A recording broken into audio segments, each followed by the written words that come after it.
So this lab, we were tasked with making a pendulum, and for mine, I got real creative, and I used a shoelace and attached it to one of my Wii remotes and used that as the mast, and then hung it from my door.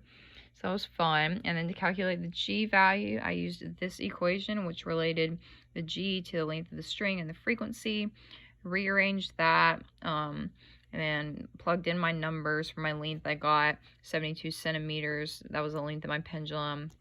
The period, I measured 10 oscillations, divided it by 10 to get 1.785 seconds.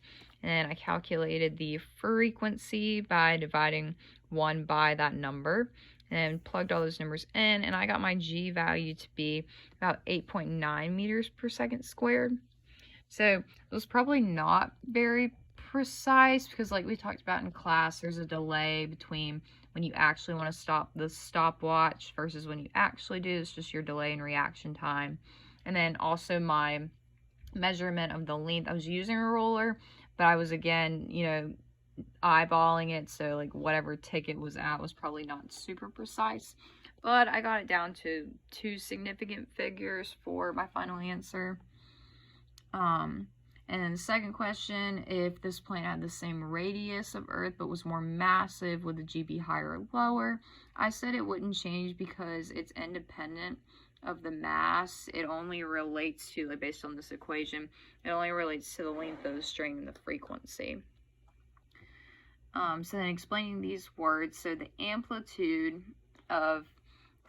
is like how far it like swings out from equilibrium. So I'm gonna use like my keys for example, since I don't have my video. But so like when it swung out to the side, however far it got from this equilibrium point would be the amplitude.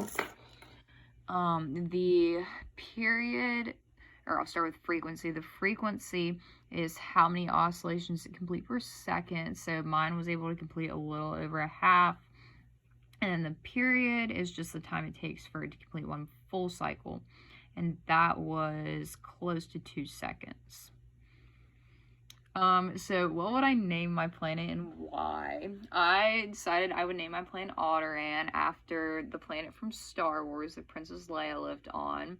My ideal planet would have a G value close to that of Earth, so it wasn't super hard to adjust, like walking on the surface. Obviously, a breathable atmosphere, water, and I love being outside, so I'd love to have lots of nature and mountains, and Alderaan in Star Wars had kind of these conditions, so that's why I chose to name it that. My team would consist of 2 of my closest friends. They're biology majors, so I thought it would be nice to have them help identify any unknown plant and animal life. And I'd also want to bring along someone who's an expert on space travel because I know absolutely nothing about it. So that would be helpful. And then finally, I'd want to bring my family with me because I'm super close with them and I would miss them if they stayed on Earth. If I could look for non-terrestrial plants or animals, I would want to find like some kind of plant that had some special healing properties because I want to go into PT, which is, helping people recover from illnesses and injuries. So I like helping people and I'd love to have a plant that could help people like feel better. Entertainment, I would want to take my DVD player so I could watch movies, my favorite books to read, board games, playing cards, and then definitely some weights and a treadmill so I could stay in shape while in space. And then I would miss most about Earth would be any friends and family that stayed on Earth, and then definitely the comforts of home, like my own bed and home cooked meals.